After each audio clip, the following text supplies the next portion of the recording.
Hello, Developmental Psych students. This is your screencast presentation of Chapter 18. I'm not going to cover the whole chapter because we'd be here for hours. I'm going to try to hit on the topics that, if we were in class together, I would have covered in class. So this chapter covers cognitive functioning in late adulthood. And so to start off with, there's a little bit of a conversation in your textbook about the difference between cognitive mechanics and cognitive pragmatics. This might look very familiar to you. It's similar in some sense to the idea we've talked about before with fluid and crystallized intelligence. So cognitive mechanics are the hardware of the mind that really talks about sort of something very similar to fluid intelligence, which is sort of the speed and accuracy of your processes and the architecture of your brain in that sense. And you want to contrast this with cognitive pragmatics, which is skills, things, knowledge, pieces of information that you have, which looks and sounds very much like crystallized intelligence. So if you can kind of make that connection to what we've learned previously, that might be easy to remember the difference between mechanics and pragmatics. And similar to fluid intelligence and crystallized intelligence, we see a difference in terms of the effect of aging on these two different types of two different types of cognition. So if you look at the graph on the screen now, we see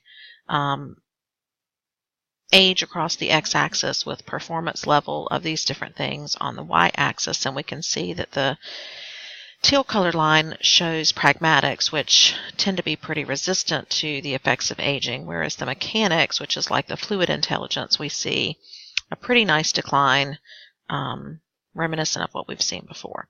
So make sure you guys understand the difference between those two. In this graph, we're looking at reaction time as a function of age from 20 to 80 years. And we've talked about the decline in speed of processing, which leads to increases in reaction time. Those are sort of opposing ends of the same coin. So we see that decline in speed of processing continue into late adulthood. With regard to memory, there's two broad categories of memory that we've talked about before. Explicit memories include your episodic things, which are personal recollections of events, along with pieces of knowledge of the world, which are your semantic memories.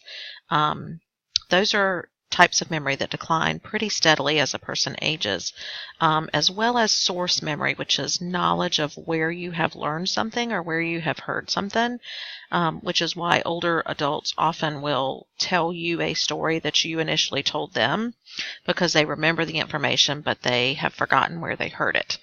And so that declines with age as well pretty steadily.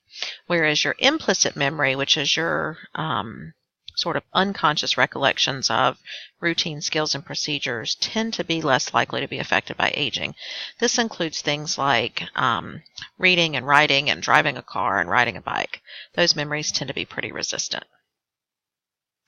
With regard to cognition, almost across the board, this use it or lose it phenomenon applies. And it applies beyond cognition as well, but for today we're talking about cognition. So use it or lose it phenomenon basically says that the more we use a particular skill, the less likely we are to lose it. Or if we're going to decline eventually anyway due to primary aging, we can slow down that process a considerable amount by continuing to engage and use these resources. So what does this mean for cognition? It means to continue to think, continue to problem solve, do some crossword puzzles.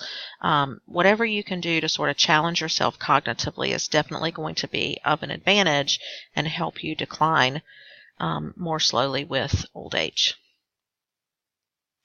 Another topic covered in this chapter that's important to our discussion of cognition is language development. And we do see some decrements in language in late adulthood. Difficulty understanding speech. This is one that my mom deals with quite a bit. My daughter, she says talks too fast and mumbles too much, and so understanding speech is difficult for her, especially over the phone where you're missing the being able to see somebody's lips move kind of a piece, and that's typical with a lot of older adults. Another issue is the tip of the tongue phenomenon. A lot of older adults have a difficult time finding words and oftentimes have that, oh, I know what it is. It starts with this letter or it rhymes with this word, but they can't quite think of the word that they're trying to say. And those things get worse with age. The other thing with regard to language that does also tend to get worse with age is adult speech. It tends to be lower in volume, slower, less precisely articulated, and less fluent. And so in addition to having difficulty understanding other people's speech, other people will often have difficulty understanding an older adult's speech as well because their speech skills are declining.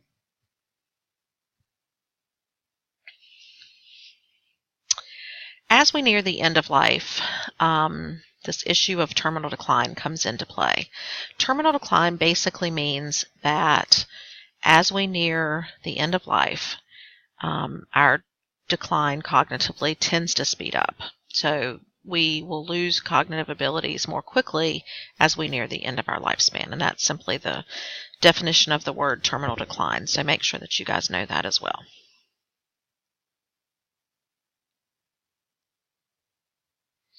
Another topic covered in Chapter 18 relates to work, and older adults tend to be very satisfied with their work life, with their job, compared with younger people. And this makes sense because when you're a young adult, you're in often entry-level positions, you're working to try to develop some skill and some expertise. Oftentimes you lack seniority, so you miss some benefits as a result of that. And so by the time we get to be older adults, we tend to be much more satisfied with our job. Interestingly, there also tend to be lower rates of absenteeism and fewer accidents as well. Another thing to keep in mind, because this is our cognitive development chapter, is that not only are older adults more satisfied with their jobs, they also tend to do better in their job if their cognitive ability is still existing or still sound or still good. As a matter of fact, your research shows that cognitive ability is one of the best predictors of job performance. So again, thinking back to that use it or lose it phenomenon, the more we can engage our brain cognitively, the better our cognitive ability is going to be, and then follow that line of logic, the better our job performance is going to be as well. The last topic for Chapter 18 is mental health. And one of the number one things that people think about and talk about with older adults is major depression. And it's interesting because older adults do have depression, but not as much as younger adults do. So we see a lower rate of major depression amongst older adults. What is depression? Probably something you're familiar with, but loss of interest in activities, feelings of sadness or hopelessness, suicidal ideation, fatigue, those kinds of symptoms that you're probably familiar with. Interestingly, common predictors of major depression in late adulthood include earlier depressive symptoms. So if you've had previous experience with depression, that's a big predictor. Poor health or disability, loss events like the death of a spouse or death of a family member, and then low levels of social support.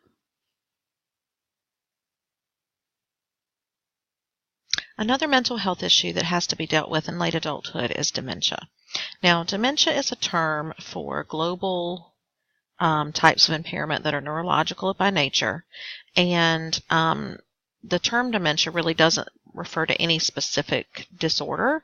So Alzheimer's disease, for example, is the most common form of dementia. Parkinson's disease also is included, but you might also see dementia due to stroke or even medication side effects. So dementia is relatively a vague term. So when we are looking for specifics, we're looking for the type of dementia that somebody has. So we're going to start with Alzheimer's, which is a disorder characterized by loss of reasoning ability, memory, and then continues to progress into other forms of functioning as well.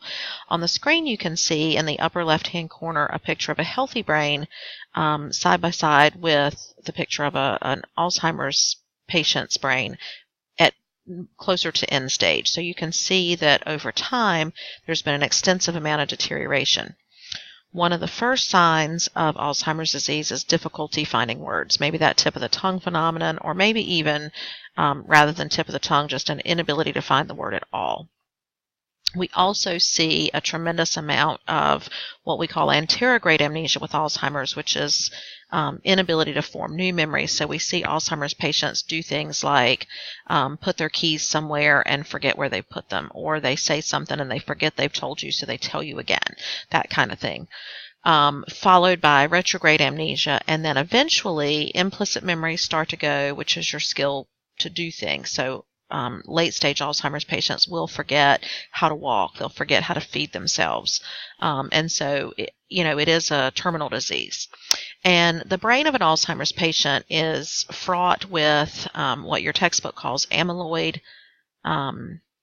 plaques and neurofibrillary tangles. Those are pretty characteristic things that we look for with Alzheimer's disease, but it's interesting because we can't see those on a brain scan. I can't point to them here on this picture.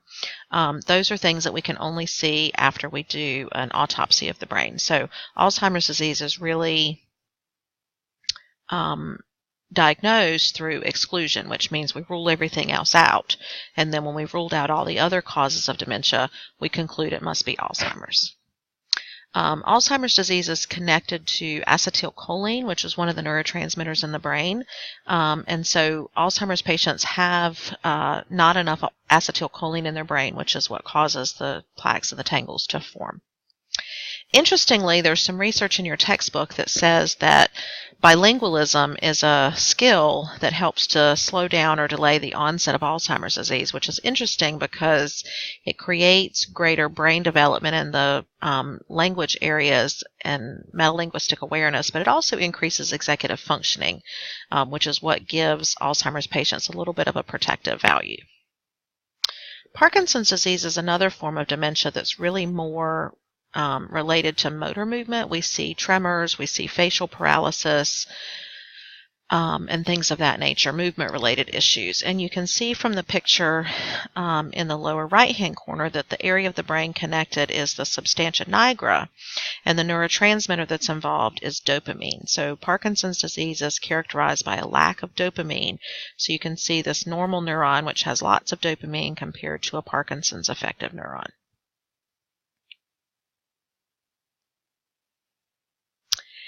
In general, with regard to mental health in late adulthood, it's a problem that older adults receive a disproportionately fewer mental health services. There oftentimes are a lack of resources available, and oftentimes insurance policies don't cover mental health services to the extent that they need to deal with the mental health of older adults. Another interesting statistic is that 1/4 or 25% of older adults fear being the victim of a crime. This is related to the fact that their declining cognitive ability, their declining memory, and their declining physical skills make them feel increasingly vulnerable. And as their vulnerability increases, they fear victimization. In general, I think that the cognitive chapter really represents a big picture of decline.